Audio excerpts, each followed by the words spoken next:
Hello friends, welcome to my YouTube channel. आप सभी लोगों का स्वागत है। आज हम डिस्कस करेंगे एक नई चैप्टर को। बहुत अच्छा चैप्टर है, सिंपल है। चैप्टर नंबर 3, सरल रेखा में गति। चैप्टर 3, सरल रेखा में गति। बहुत मुश्किल चैप्टर नहीं है, बहुत आसान है। बस थोड़े से ध्यान देने की आवश्यकता है कि वे हम किस तरीके से इसको कर सकते हैं और कितना अच्छा हम कर सकते हैं।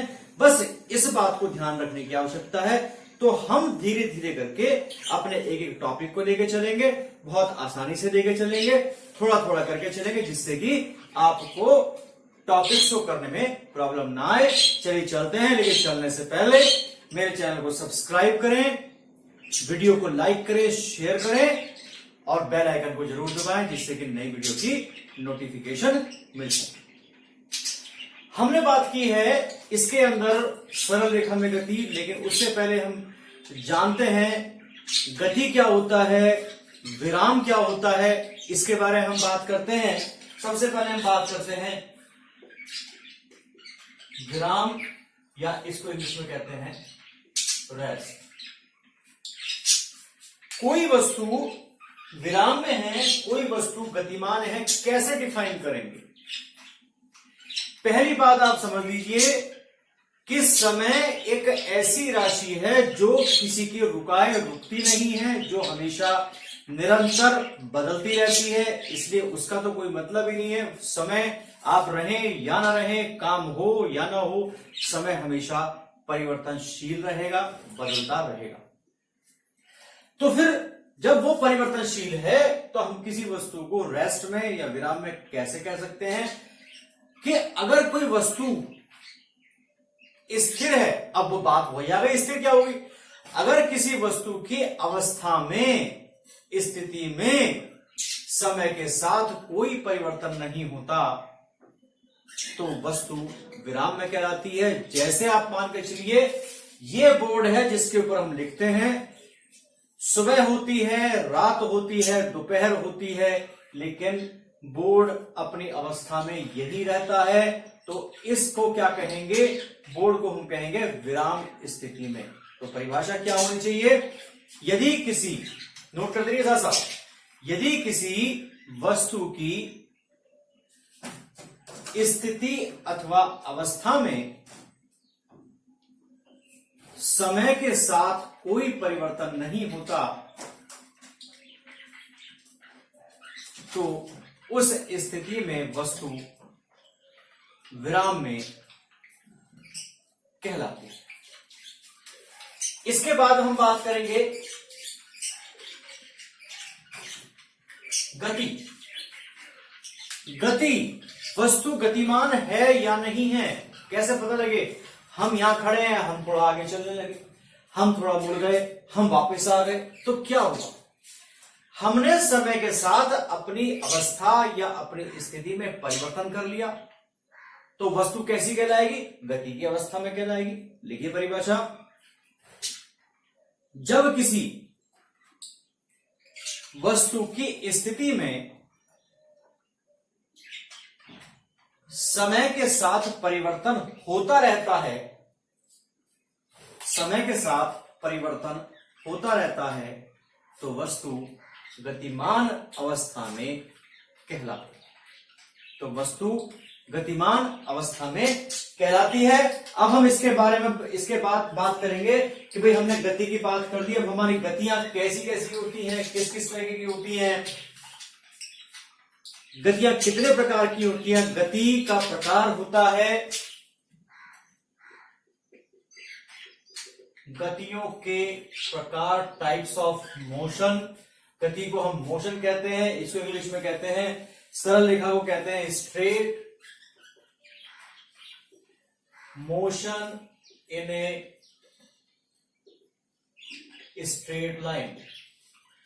गति के प्रकार पहले होती है एक विमीय गति, जिसको कहते हैं 1D। Motion. One D motion का मतलब है कि एक दिशीय, वन डायमेंशनल मोशन। दूसरी कौन सी होती है? द्विमीय गति, 2D मोशन। और तीसरे मान के चलते हैं त्रिविमीय गति, इसको कहते हैं 3D मोशन। अब इन गतियों में एक एक गति को हम लेके चलेंगे, ज्यादा बड़ा हम इसको नहीं खींचेंगे। तो एक विमीय गति क्या होती है? जब कोई वस्तु, परिभाषा साथ साथ बताऊंगा मैं आपको, नोट करनी आपको है। एक विमीय गति के बारे में बात करते हैं कि जब कोई वस्तु पूरी तरह केवल एक ही दिशा में गति करती है, अर्थात, या पहले परिभाषा लिखे, जब कोई वस्तु केवल एक ही दिशा में गति करती है तो उस वस्तु की गति एक विमीय गति कहलाती है। या तीन निर्देशांकों में से यदि वस्तु की गति तीन निर्देशांकों एक्स वाई जेड में से केवल एक ही निर्देशांक में परिभाषित की जाती है तो वस्तु की गति एक विमीय गति कहलाती है। जैसे हम मान के चल सकते हैं, हालांकि परफेक्टली किसी की भी गति जो होती है वो एक विमीय गति नहीं होती। हम कहते हैं हम सरल रेखा में चल रहे हैं, सीधे चल रहे हैं, हम इधर उधर नहीं मुड़ रहे हैं, तो हमारी गति कैसी होगी? सरल रेखीय गति, साथ में एक विमीय गति होगी। यदि कोई वस्तु केवल एक ही दिशा में, तीन दिशाओं में से केवल एक ही दिशा में गतिमान है तो वस्तु की गति एक विमीय गति कहलाती है। दूसरे की बात हम करते हैं द्विविमीय गति। द्विविमीय गति, दारू पीता है, चलता है इस तरीके से, हिल रहा है, डुल रहा है, कभी आगे कभी पीछे। दो विमीय गति, वो आगे भी चलता है, तिरछा भी चलता है, हिलता भी है, डुलता भी है, हो सकता है कहीं गिर जाए, लेकिन हवा में चिड़िया की तरह नहीं उड़ सकता। तो जो गति है, जब कोई वस्तु तीन निर्देशांकों में, जब किसी वस्तु की गति तीन निर्देशांकों में से दो निर्देशांकों में परिभाषित की जाती है तो गति कैसी कहलाती है? द्विविमीय गति कहलाती है। या दूसरी भाषा में आप कह सकते हो कि जब कोई वस्तु दो दिशाओं में, तीन में से दो दिशाओं में गति करता है। कैसे कैसे? अब वो दो दिशाएं कौन कौन सी संभव हो सकती हैं? एक देखिए, जैसे हम कह सकते हैं कि ये हमारा तल है, एक्स वाई और जेड है। इस बिंदु का आपको शायद पता हो, जहां पर तीनों अक्षें एक दूसरे को काटती हैं, उसको हम कहते हैं मूल बिंदु। और मूल बिंदु होता है ओ, और मूल बिंदु का मतलब हो गया, मूल का मतलब हो गया जड़, जहां से सब चीज स्टार्ट होती है, तो मूल बिंदु। अगर कोई वस्तु एक्स वाई तल में गति करे, मीन्स एक्स और वाई दिशा में चले, एक्स और वाई दिशा में कैसे चलेगी? देखिए, अगर हम चलते हैं इस तरीके से तो हम केवल गति कर रहे हैं एक्स में। अगर हम चल रहे हैं इस तरीके से तो हम गति कर रहे हैं वाई में, और अगर हम चल रहे हैं इस तरीके से तो हम गति करते हैं जेड में। लेकिन अगर वस्तु की गति इस प्रकार से होती है, ना वो पूरी तरह एक्स में हो, ना वो पूरी तरह वाई में हो, तो गति कैसी कहलाएगी? द्विविमीय गति कहलाएगी, क्योंकि इसमें एक्स और वाई दोनों शामिल हो जाते हैं। और ये बात हमेशा ध्यान रखना कि एक्स और वाई के बीच आपको 90 का कोण दिखाई देगा। अब वाई और जेड के बीच आपको 90 का कोण नहीं दिखाई दे रहा, लेकिन वो जेड अक्ष इस प्रकार से, तो इसलिए एक्स वाई के बीच 90 का, वाई जेड के बीच 90 का, और जेड एक्स के बीच भी 90 का ही कोण होगा। तो अगर किसी वस्तु की गति किन्हीं दो अक्षों के बीच, चाहे एक्स वाई हो, वाई जेड हो, जेड एक्स के बीच होती है तो गति कैसी कहलाती है? द्विविमीय गति कहलाती है। अब हम बात करते हैं लास्ट की गति, त्रिविमीय गति। त्रि यानी तीन, विमीय यानी दिशाएं, जैसे एक्स वाई जेड। जो द्विविमीय गति का एग्जाम्पल क्या है, हमने आपको बता दिया, शराबी का चलना, किसी कीड़े मकोड़े का चलना, चलना उड़ना नहीं, चलना। अब त्रिविमीय गति में क्या होता है कि यदि किसी वस्तु की गति तीनों दिशाओं में, यानी एक्स वाई और जेड, तीन निर्देशांकों में में ही परिभाषित होती है। यदि कोई किसी वस्तु गति तीनों दिशाओं में परिभाषित होती है या परिलक्षित होती है तो उस गति को हम क्या कहते हैं? त्रिविमीय गति कहते हैं, 3 डायमेंशनल मोशन कहते हैं। अब जैसे कि क्या है, मच्छर का उड़ना, मक्खी का उड़ना, हवाई जहाज का उड़ना, जिसकी गति 2 तलों के साथ साथ धरती के अलावा ऊपर की तल में भी हो, वो गति कैसी होती है? त्रिविमीय गति होती है। तो इस तरीके से हमने गति के बारे में अभी जिक्र किया। अब हम अगले टॉपिक की तरफ बढ़ते हैं। बहुत सिंपल टॉपिक है, बहुत टिपिकल नहीं है। थोड़ी सी आप लेबर करें, थोड़ी सी मेहनत करें, जिससे कि आपको समस्या का सामना ना करना पड़े। चलिए चलते हैं अपने नेक्स्ट टॉपिक पर। बहुत बढ़िया टॉपिक है, ये आपने 9th में ही पढ़ा है। एक बात समझ के रखिए, जो चीज आपने 9th में पढ़ी है वही चीज लगभग आपको 11th में पढ़नी पड़ेगी, लेकिन थोड़ा सा रूप और आकार उसका बड़ा हो गया है। अब हम बात करते हैं, सबसे पहले गति की हम बात करते हैं। हम बात करते हैं दूरी की। कैसे डिफाइन करेंगे दूरी? दूरी दूरी कैसे डिफाइन करेंगे? सबने सुनी है दूरी क्या होती है, कैसे बताएंगे भाई दूरी क्या होती है? दूरी का एक सीधा सा फंडा है कि दूरी कैसे बताते हैं। मान लो हम घर से मार्केट गए और फिर मार्केट से घर आए, तो हम कैसे बताएंगे दूरी कितनी चली? दूरी मान लो कि घर से मार्केट की दूरी 2 किलोमीटर, तो 2 किलोमीटर चले, वापस आए 2 किलोमीटर वापस आए, तो टोटल लंबाई कितनी तय करी है आपने? 4 किलोमीटर, 2 जाने में 2 आने में। तो क्या परिभाषित करेंगे? किसी वस्तु द्वारा तय की गई मार्ग की वास्तविक लंबाई को दूरी कहते हैं।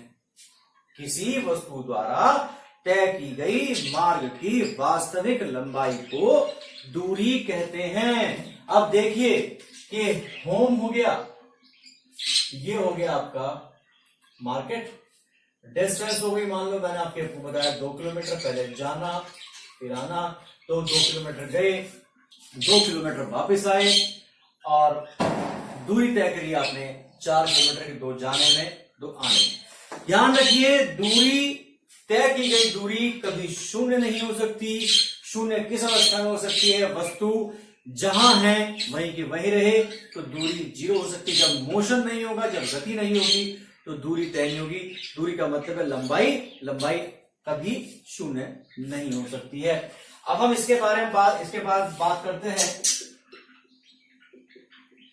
विस्थापन। बहुत बढ़िया टॉपिक है विस्थापन, जिसको हम इंग्लिश में क्या कहते हैं? डिस्प्लेसमेंट, और इसको कहते हैं डिस्टेंस। अब बताइए भाई, विस्थापन, विस्थापन क्या होता है? विस्थापन का सही मीनिंग जो है वो है कि वस्तु कहां से चली, वस्तु कहां पहुंची, उन दोनों के बीच की न्यूनतम दूरी को विस्थापन कहते हैं। तो क्या परिभाषा करेंगे? किसी वस्तु की गति में प्रारंभिक और अंतिम स्थिति के बीच की न्यूनतम दूरी को विस्थापन कहते हैं, डिस्प्लेसमेंट कहते हैं। अब इसको डिस्प्लेसमेंट को देखिए कि मान लो हमारे पास इस तरीके से हमें चलना है, A B and C point है, इसको हमने 3 मीटर मान लिया, इसको 4 मीटर मान लिया। इसमें क्या है कि हमें ए से लेकर के सी तक पहुंचना है। तो 2 मार्ग हुए, कौन कौन से? पहला मार्ग हुआ ए टू बी, बी टू सी। दूसरा तरीका क्या हुआ कि भाई ए से लेकर सी पे चले जाए, यानी ऐसे। अब अगर हम ए से बी और बी से सी पे जाते हैं तो दूरी कितनी हुई?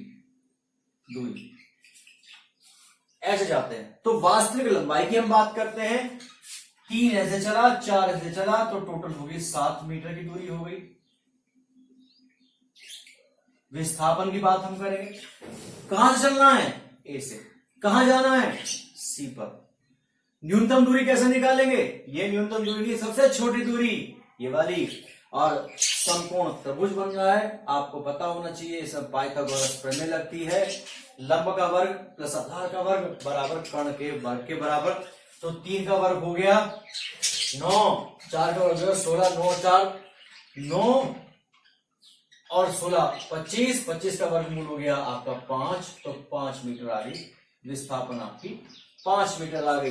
तो अगर हमारा मार्ग सरल रेखीय नहीं है तो विस्थापन कम होगा, दूरी ज्यादा। लेकिन जब हम ए से सी की तरफ चलते हैं, ए से सी की तरफ, ए से सी, तो दूरी भी 5 मीटर चली, और विस्थापन की जब हमने बात करी ये भी 5 मीटर हुआ। और अगर वस्तु केवल सरल रेखा में गति करती है और केवल एक पॉइंट से चल करके दूसरे पॉइंट पर जाकर के पहुंचती है तो वस्तु की गति कैसी होगी? तो उस अवस्था में विस्थापन और दूरी समान। तो आज हमने जो डिस्कस किया इसके बारे में, इसके कुछ एग्जांपल्स, कुछ और टॉपिक्स डिस्कस करेंगे, उसको हम लेके चलेंगे नेक्स्ट वीडियो में।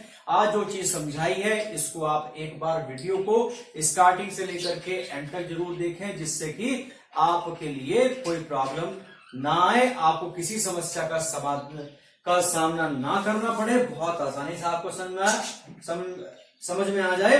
लेकिन इसके लिए आपको वीडियो को स्टार्टिंग से लेकर के एंड तक देखना होगा। नेक्स्ट टॉपिक को नेक्स्ट वीडियो में बताएंगे। इतने हमारे साथ बने रहिए, वीडियो को कवर करते रहिए, समस्या नहीं आएगी, मेरे साथ बने रहिए, हंसते रहिए, मुस्कुराते रहिए। Thank you for watching.